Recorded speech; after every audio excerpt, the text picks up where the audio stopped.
Calendrier de l'Avent, jour 19. Aujourd'hui, je vous parle du verset 5-18.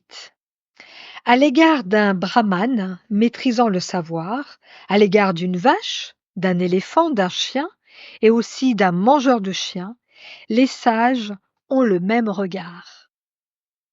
Ce verset est extraordinaire. Les enseignements de la Bhagavad Gita sont vraiment applicables de manière universelle. La figure de la vache, de l'éléphant, du chien et du mangeur de chiens rappelle finalement la diversité de nos sociétés. Donc là, il faut se remettre un petit peu dans le contexte indien. La vache, dans leur culture, elle est vraiment vénérée par son caractère nourricier et pacifique. On peut dire que c'est le symbole de la bonté. Donc, si on transpose ça à notre culture, qu'est-ce que ça veut dire?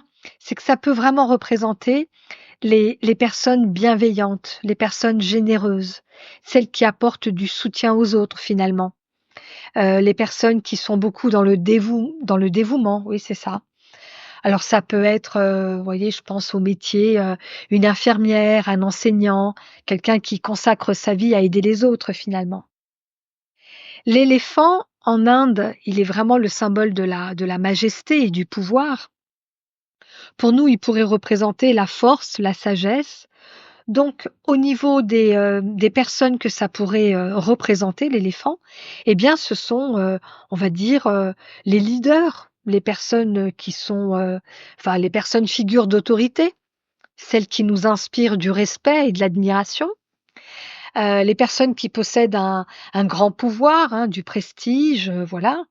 Ça peut être, quoi? Une célébrité, qui est respectée, quelqu'un de la famille, qui est aussi très respecté, un chef d'entreprise, pourquoi pas une personnalité politique. Voilà, je continue dans la symbolisation. Le chien. Le chien, ça, c'est symbole de fidélité et de marginalisation aussi en Inde, hein. Il y a beaucoup, beaucoup de chiens errants. Donc le chien, il est vu comme, quelqu'un de fidèle. Alors ça pourrait être dans notre culture, on pourrait le représenter par, des personnes qui sont dévouées, des personnes qui sont loyales, ceux, dont on dit qu'ils sont, travailleurs de l'ombre, voyez? Ceux qui occupent, des emplois, peu valorisés et qui nous ont, beaucoup, beaucoup aidés, hein, pendant le confinement. Ça peut être, voilà, les agents de nettoyage, les livreurs, et cetera. Et puis le mangeur de chiens. Alors en Inde, c'est vraiment associé à ceux qui font partie de la caste des intouchables, ceux qui sont considérés comme, en dehors de la norme, quoi, voilà. Alors, ça pourrait être quoi dans notre culture? Les personnes marginalisées, celles qui sont stigmatisées du fait de leur mode de vie, du fait de leurs choix personnels, ceux qui subissent des jugements, des préjugés et cetera.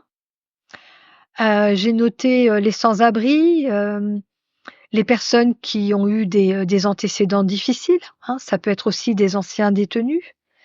Bref, ce verset nous invite vraiment à transcender ces catégories sociales et il s'agit de reconnaître la valeur d'un individu parce que sa valeur ne dépend ni de son statut social, ni de son rôle dans la société, mais vraiment de son essence spirituelle, parce qu'on dit qu'elle est égale pour tous.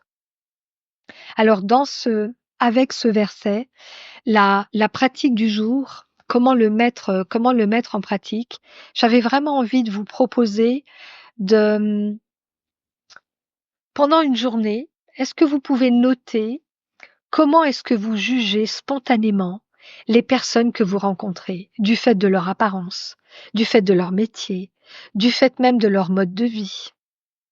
Et de vous poser la question, est-ce que je suis consciente, est-ce que je suis conscient de la valeur spirituelle de cette personne, au-delà de ses apparences?